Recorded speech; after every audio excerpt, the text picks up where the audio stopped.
தீபம் அகர்பத்தி ஒரு தெய்வீக அனுபவம். ஓம் பகலாம் வித்மிக சம்பின் சதங்க தன்னோ தேவி பிரச்சோதயாத். பக்தி கிளிஸ் நேயர்களுக்கு அடியேன் உங்கள் சிவயோகி சிவசக்திமான் சுவாமிகள் வணக்கத்தை தெரிவித்துக் கொள்கிறேன். உச்சம் பெற்ற குரு பயிற்சி பலன்கள். இந்த குரு பயிற்சி சீரும் சிறப்பும் மிக்கது, நல்ல பலனை கொடுக்கக்கூடியது. இதனால் வரைக்கும் மிதன ராசி இருந்த குரு பகவான் கடகராசிக்கு பயிற்சி ஆகிறார். கடகராசி என்பது குருவுடைய உச்சம் பெற்ற வீடாகும். உச்சம் பெற்றது என்றால் ஃபுல் பவர், அதாவது மிகுந்த சக்தி உடைய வீடாக விளங்கப்படுகிறது. அந்த வீட்டிலே குருபகவான் இருக்கும் பொழுது அவர் தன்னுடைய பார்வை பலனாக 5ஆம் இடம், 7ஆம் இடம், 9ஆம் இடத்தை பார்ப்பார். அவ்வகையிலே விருச்சிக ராசி, மகர ராசி, மீன ராசி. விருச்சிக ராசி அதிபதி செவ்வாய், மகர ராசி அதிபதி சனி பகவான், மீன ராசி அதிபதி அவரேதான் குரு. தன் வீட்டை தானே பார்க்கிறார்.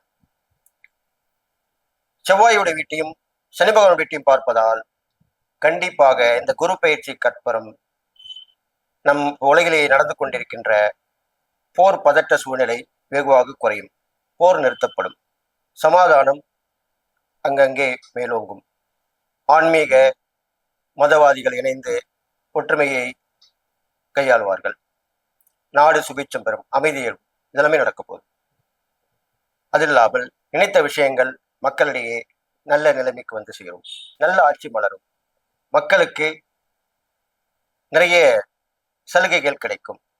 அவருடைய வாழ்வாதாரம் உயரும். மக்கள் மிகுந்த சந்தோஷத்துடன் வாழ்க்கையை நடத்தி கொண்டிருப்பார்கள்.